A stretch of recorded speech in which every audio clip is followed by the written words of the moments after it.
Hello and welcome to Space News Day 24. My name's Mike. We have two fantastic articles for you here today. The first, Ars Technica: before snagging a chunk of space junk, Astroscale must first catch up to one. Article number 2, Impending European satellite reentry highlights debris mitigation challenges. Both sound really cool. Let's get into the first article. This is by Stephen Clark, our good friend who we've read many of his articles. Very much appreciate his efforts. So Address-J is a precursor to future missions servicing satellites and clearing space junk. We have objects flying through low Earth orbit at about 7 kilometers a second, and you need to launch some sort of well-fueled satellite to reach that object, grab it, stop it from detumbling if it's assuming that it has lost power, and push it down towards a lower orbit so that you can eventually let it burn up by itself, or perhaps you turn it around and you push it outwards towards a higher orbit where there is less current debris. So it's a very difficult challenge, trying to first plan your trajectory to get to that satellite that is floating around, that's the dead satellite, and then to stop the dead satellite from flip-flopping, and then to actually get it into a controlled ascent or descent. Let's have a look at the article. So here's a look at the Address-J spacecraft. This is by Astroscale, which is a Japanese company, and it is an artist's rendition of a satellite going to capture this dead pod on the right-hand side. Astroscale, a well-capitalized Japanese startup, is preparing a small satellite to do something that has never been done in space.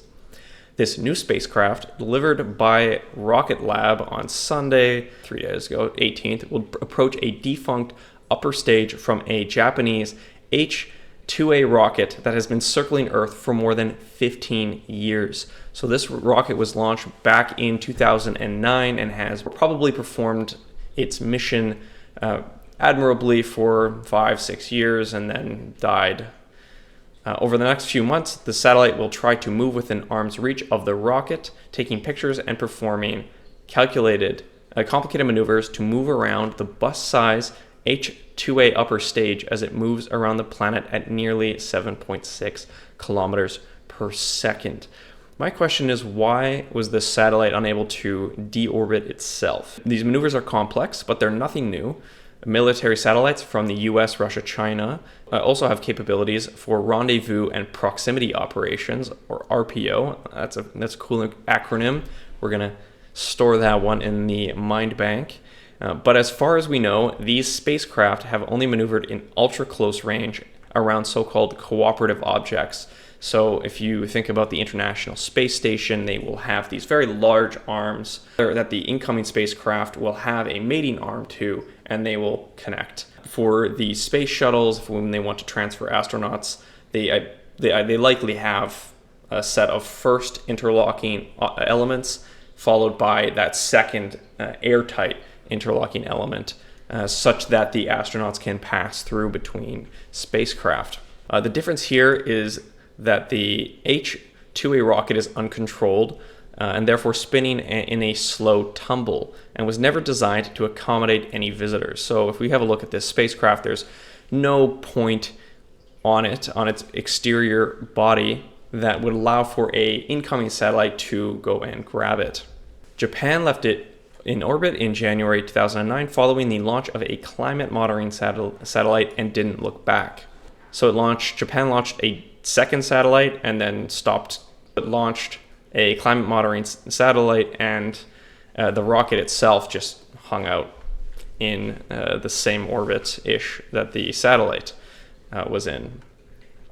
That was the case, at least until a few years ago, when JAXA partnered with Astroscale in a partnership to demonstrate capabilities the private sector could use to eventually remove large pieces of space debris littering LEO. The same robotic technologies could apply to satellite servicing or refueling missions. True? I guess the safety concerns are different. If you are trying to have one vehicle approach another vehicle that has astronauts inside, now you have the human element. So this vehicle must be absolutely sure that it's not approaching the vehicle with humans inside at such a rate that it would potentially endanger the safety of those astronauts. This mission is called Address-J, short for Active Debris Removal by Astroscale Japan. It entails the first ever approach of actual space debris and will be a monumental step forward to a more sustainable future. These kinds of rockets, whether you're clearing space debris, whether you're a space tug pulling satellites from their launch trajectory into a higher orbit, they're all roughly going to be applicable. They are a smaller satellite with a set of thrusters and a mission to move one object from point A to point B. The fact that these companies continue to build up after each other in parallel will allow one to reuse the technology from the other. So this will hopefully create a positive feedback loop that allows us to build quicker. The Address-J spacecraft, built in-house, is about the size of a kitchen oven and weighs roughly 150 kilo. The satellite launched from New Zealand at 9:52 on Sunday aboard the Electron rocket provided by Rocket Lab. About an hour after liftoff, Address-J deployed from the Electron's kick stage into an on-target polar orbit reaching an altitude of 370 miles at its highest point. We are dealing with an Earth observation satellite, right?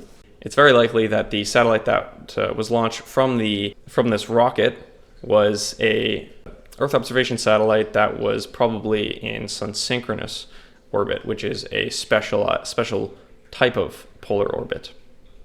The liftoff from Rocket Lab Spaceport in New Zealand was timed to allow Address-J to launch into the same orbital plane as its objective. Makes sense.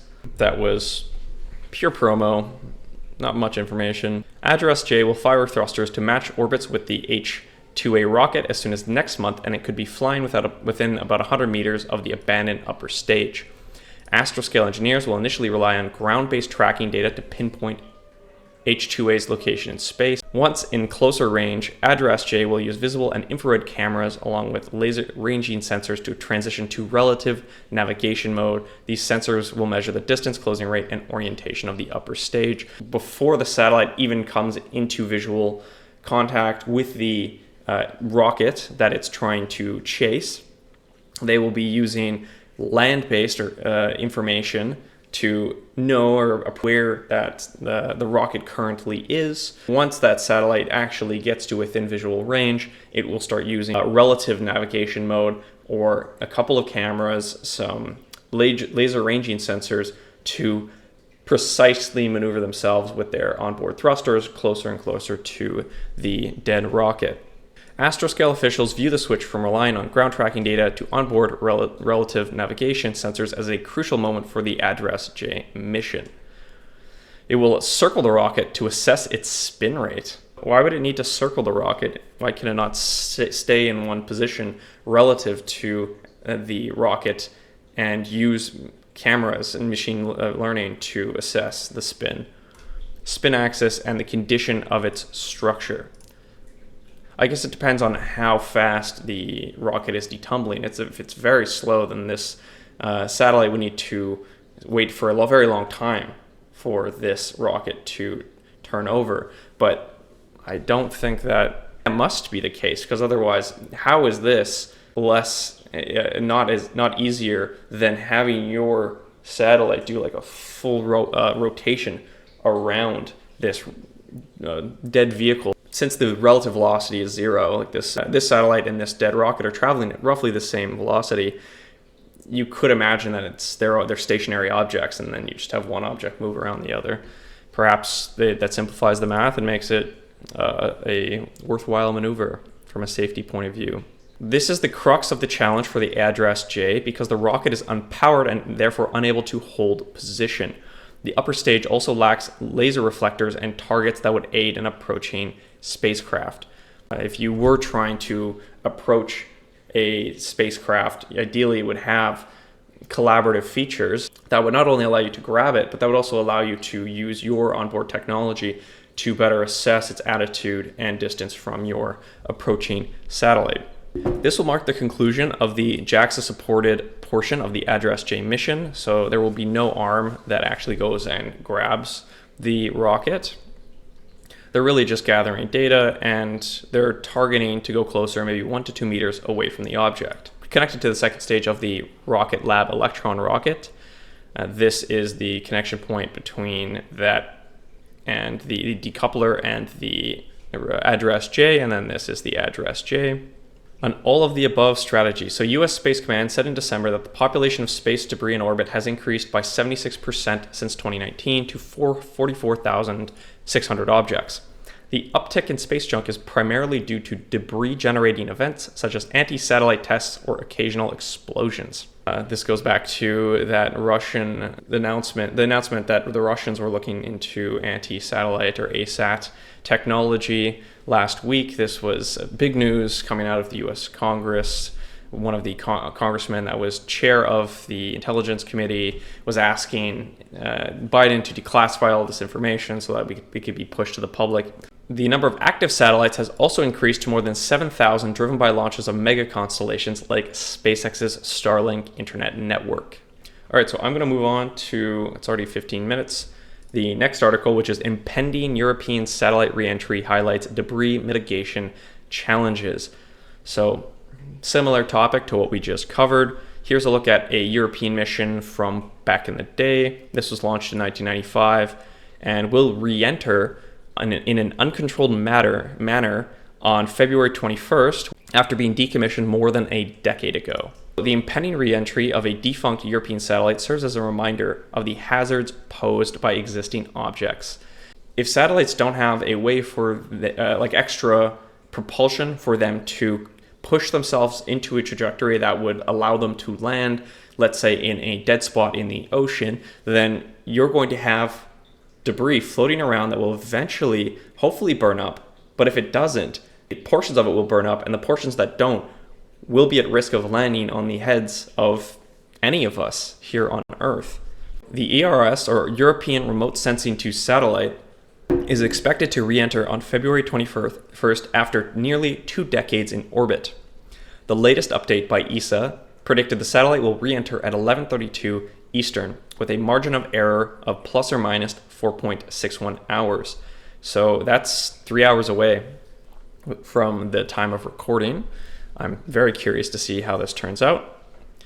Spacecraft, which weighed nearly 2,300 kilograms. Wow, that's a big satellite. The small CubeSats that we're launching these days that can perform a lot are 100 kilograms, maybe 150 kilograms. So that's a massive satellite. Launched in 95 to provide Earth science data with a set of instruments that included a radar altimeter and synthetic aperture radar mapper. So there are companies right now that use SAR to map the entire globe and do a great job of it. So SAR mapping company, lots of ads. Here was a radar image obtained by ICEYE on January 2018. So a satellite that's whole point intention was to gather information on the existing ice formations on the poles. Okay, so we'll hop out of that. Some components of ERS-2 will survive re-entry. That includes fuel for 4 tanks and some internal panels.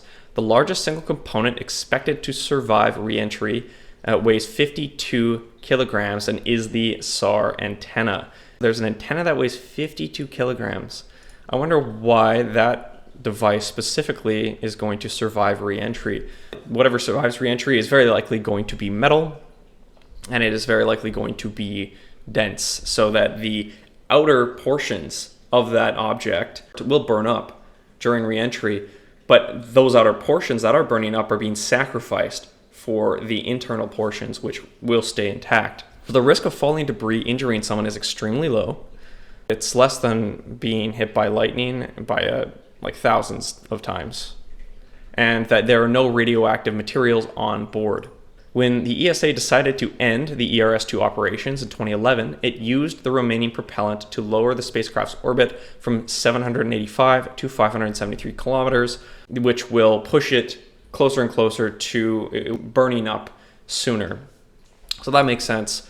Don't let it float up there and eventually lose track of it. Just push it down as much as possible and then set a date for when you believe that it will re-enter the atmosphere. So this shows that they do really care about the safety of, they don't just want to launch satellites and forget about them. They really do care about the lifetime of the satellite, and they take responsibility for that object. So I do really appreciate that, and I think we should all make sure that we push every company in that direction. Company, entity. So ERS-2 complies with earlier debris mitigation guidelines. I don't really want to look at mitigation guidelines, to be honest. So the policy is also based on experience of other failed missions. ERS-1, a spacecraft nearly identical to ERS-2, malfunctioned in orbit in 2000, stranding it at an altitude of nearly 800 kilometers. So ERS-1 will likely remain in orbit for at least 100 years. So as we talked about, now you have to track this object for much longer than you wanted to. Now with ERS-2, we reduced that time from 100 to 10 years, and we're able to set a date and say, okay, let's make sure that we know on this date that we warn the world to the best of our abilities that something's coming down over your heads potentially. A similar on-orbit malfunction crippled an even larger ESA Earth Science mission, MVSat, in 2011, leaving it in a similar orbit. The 8-ton satellite, frequently cited as one of the most hazardous space debris objects other than rocket bodies, is also expected to remain in orbit for a century or more. Yikes. So is there anything we can derive from this website? So on the left here, predicted epoch of re-entry. So on January 2024, January 5th, they predicted that the re-entry would be on the, let's say here, 22nd of February at a certain time. And then they predicted that the re-entry was going to be sooner. And then eventually, this is interesting, around the 25th of January, they said, nope, whoops, maybe they got a new LTAN for the object. They said this needs to be bumped up again, not by a serious number of days. So here it was set for the 18th. And then 2 days later, they said, no, JK, it's going to be the 21st, which I'm surprised their margin of error didn't increase. If you're this uncertain, why does that not reflect in the error bars? To be honest, I'm being a little facetious here. I'm sure the mathematicians behind this know what they're doing. Yeah, so the date has never really left the bounds of about February 24th to February 17th, and eventually settling here on the 21st at 1541 epoch time. Again, whenever you're talking about time and space, use UTC. Look it up. I did an episode on this earlier, probably day 19 or something. Otherwise, thank you so much for sticking around. My name's Mike. If you like what I do, please hit that subscribe button, leave a comment, just get the algorithm involved. I really appreciate it. Anyways, you have a fantastic day, and we will talk again tomorrow.